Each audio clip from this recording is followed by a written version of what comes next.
la rage de vivre est intemporelle. L'aspiration à vivre et à être, c'est une aspiration qui appartient à l'instant présent. Il n'y a pas de résultat attendu à cette aspiration. Cette énergie, elle espère juste à se manifester, à exister ici et maintenant, et puis à se manifester de la façon la plus transparente et la plus authentique qui soit. À partir du moment où on est en train de mettre cette dynamique sur une échelle de temps et qu'on place une destination sur l'échelle de temps, comme étant la destinée ou l'accomplissement d'une mission, ça ne relève plus de l'énergie de vie qui n'existe que dans l'instant présent. Et donc, aujourd'hui, tu es confronté au fait d'être prise entre deux feux, le feu de cette énergie de vie qui cherche à exister, à se manifester, cette aspiration profonde qui est là, et puis le feu de cette pression du mental qui dit qu'il faut réussir, il ne faut pas perdre de temps, il faut faire ce qu'il faut, il ne faut pas se tromper. Et pour l'instant, ce qui prend le dessus, c'est le mental. Et c'est le mental qui finalement va prendre des décisions, va orienter les choix, non pas par rapport à l'énergie de vie qui est en train de se manifester et qui cherche à exister, mais par rapport à la sécurité que représenterait le fait qu'on sait où l'on va et qu'on va réussir sa mission. Et en faisant des choix par rapport à une destination, on ne fait plus des choix par rapport à ce qu'on est, on fait des choix par rapport à ce qu'on veut devenir. On ne fait plus des choix par rapport à l'instant présent et à ce qui existe en soi et ce qui est en soi. On fait des choix par rapport à un hologramme de ce qu'on s'imagine devoir être et devenir. Et ça peut créer une énorme pression. Et la pression, elle ne vient pas tant du fait qu'on a des projets et puis qu'on a de l'ambition et qu'on veut accomplir sa mission et réussir sa vie. Elle vient du fait que la pression qu'on se met avec ça et les choix qu'on fait par rapport à ça sont déconnectés de ce qu'on est, déconnectés de l'essence essentielle, cette énergie de vie qui aspire à exister, à se manifester et qui bouge en nous, et que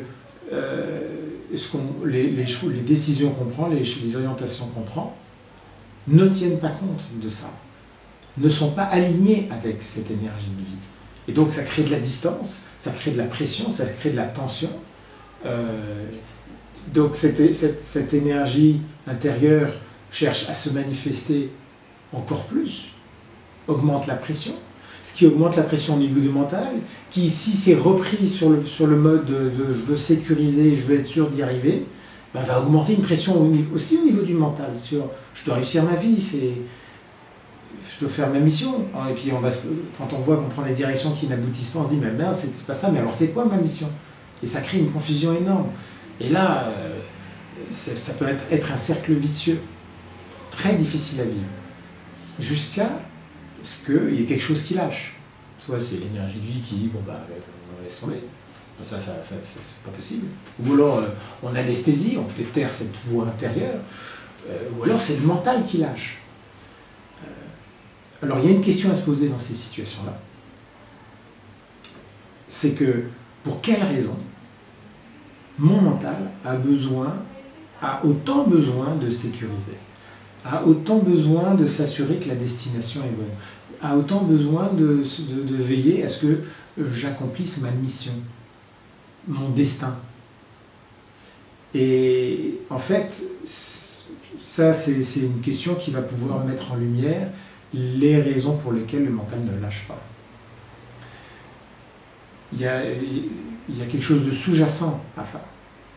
Peut-être c'est une blessure qu'on a vécue ou dont on a hérité, qui met une pression de réussir sa vie. Peut-être qu'on n'a pas fait les études qu'on voulait, on voulait faire des études et puis nos parents nous ont empêchés de les faire, ou ce sont nos parents qui eux-mêmes n'ont pas eu la vie qu'ils voulaient et puis qui, quelque part, nous ont légué une pression pour qu'on réussisse notre vie. On hérite de cette pression de nos parents ou des parents de nos parents, peu importe d'où ça vient. Mais en fait, il y a quelque chose qui fait que le mental va vouloir garder le contrôle, mais il va vouloir garder le contrôle pour ne pas souffrir, pour se sécuriser de la souffrance de se retrouver à avoir raté sa vie. Donc, de la pression de réussir sa vie. Et c'est là que c'est un grand paradoxe. Parce que, finalement, la pression qu'on va avoir avec ce mental à réussir sa vie, à créer de l'ambition, ça va nous couper de ce qu'on est ici et maintenant, ça va couper de ce qu'on est dans notre essence profonde, et ça a toutes les chances de nous amener à réussir peut-être des choses, en tout cas, pas à réussir quelque chose qui est en lien avec cette essence profonde. Et le décalage va rester. Et on peut se trouver dans des situations où on va réussir des choses, mais on va toujours sentir un malaise, un mal-être intérieur. Et comme dans tout, ce malaise, ce mal-être intérieur, c'est un signal qui nous ramène à quoi? À nous occuper de l'essentiel. L'essentiel, c'est pas ce qu'on croit être, c'est pas ce qu'on s'imagine être ou ce qu'on s'imagine devoir être, devenir. L'essentiel, c'est ce qu'on est, ici, maintenant.